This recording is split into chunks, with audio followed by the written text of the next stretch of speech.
Hey guys, welcome back to Cereal at Midnight. I've got a 5-minute review for the movie Blink Twice, the directorial debut from Zoe Kravitz, someone I've long admired on screen.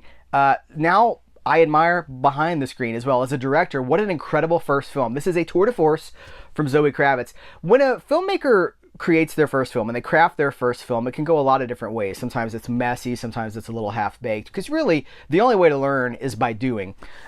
It can also be this incredible powerhouse, and that's what Blink Twice is. It is so fully formed, it is so complete, it is so powerful as a movie. It does have a message. This is a movie about the bad behavior of the wealthy elite. It's about these billionaires and these multimillionaires that head up companies and do terrible things and then go, I'm sorry, and it's okay. It's like, oh, it's all okay. And sometimes they land at different positions and make more millions of dollars.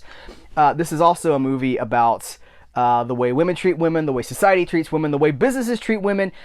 And part of me feels like, are you qualified to talk about this? And then part of me is like, well, you're the exact person that should be talking about this, because I actually got a lot out of this movie. It's not preachy. It is not ham-fisted or, like heavy-handed, I guess is what I'm trying to say.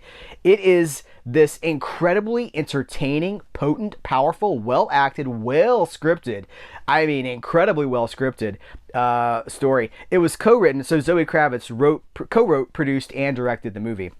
As he co-wrote it with E.T. Feigenbaum, who worked on the High Fidelity series, not the High Fidelity movie with John Cusack, which I love. That movie stars Zoe Kravitz's mother, Lisa Bonet. But the TV series, the streaming series that started in 2020. And I like that. There's a video about that here on this channel with my friend Vanessa. But it's an incredible screenplay because everything, all of the horror, and this movie is being marketed as a thriller. I think it's a horror movie. I think a lot of that is marketing, because horror movies don't necessarily get the prestige that it's a psychological thriller. If we can call Get Out a horror movie, I think that we can call this a horror movie as well, because I can't really think of anything more horrific than what's happening in this movie. And I'm not going to spoil it, because really, the less you know going into it, I think the better your experience is going to be.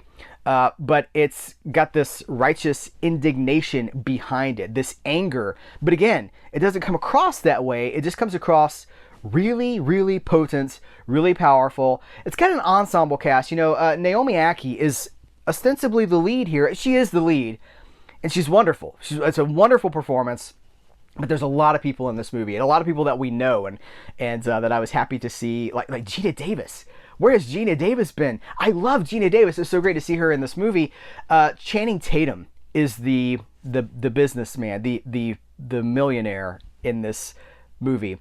And, I've seen him in 2 movies in the last month or so. I saw him in Fly Me to the Moon, in which he's like the romantic male lead, kind of the dashing, flawed astronaut character. And I've seen him in this. And they are obviously 2 very different roles. And I have never seen Channing Tatum go as dark as he does in this movie. There's a scene, I'm not spoiling anything, the scene about forgiveness. My Lord, put this on the Oscar reel, man. This is an incredible performance. It is... he's a menacing guy when he needs to be. It's got Alia Shawkat, who a lot of you guys know from Arrested Development, maybe from Arrested Development. Christian Slater, Greetings and Salutations, is in this movie. I can't even say anymore, because again, I would be tipping too much. Simon Rex is in this movie. Adria Arjona is incredible. Haley Joel Osment keeps popping up in these character parts and doing really cool things. Obviously we know him from The Sixth Sense. I think that's going to hang over him for his whole life. But he's doing these interesting character roles now, and he's got another one in this movie. Kyle MacLachlan is in this film.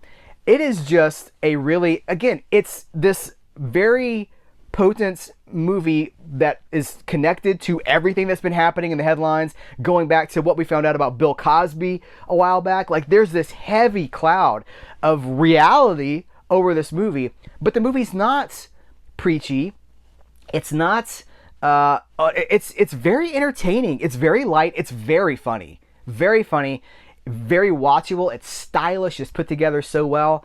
I had a great time watching this movie, despite the heavy subject matter. When you watch something that you really click into, and it feels like Get Out, it feels very. You're probably gonna see a lot of Get Out comparisons. When it feels very relatable, and you're like, oh, horror is usually and again, I'm using the horror metaphor here because I think it is more horror than thriller. It's usually leaning into metaphors that even if we don't consciously connect with, our subconscious understands something about that and the threat that we actually we respond to the threat. And this movie has got that in spades. What an incredible debut from Zoe Kravitz. I cannot wait to see where her career goes from here as a director. Wow. I'm on board. Guys, Blink Twice is worth your time. Thanks for watching. I appreciate you. Take care. Till next time, I will catch you later.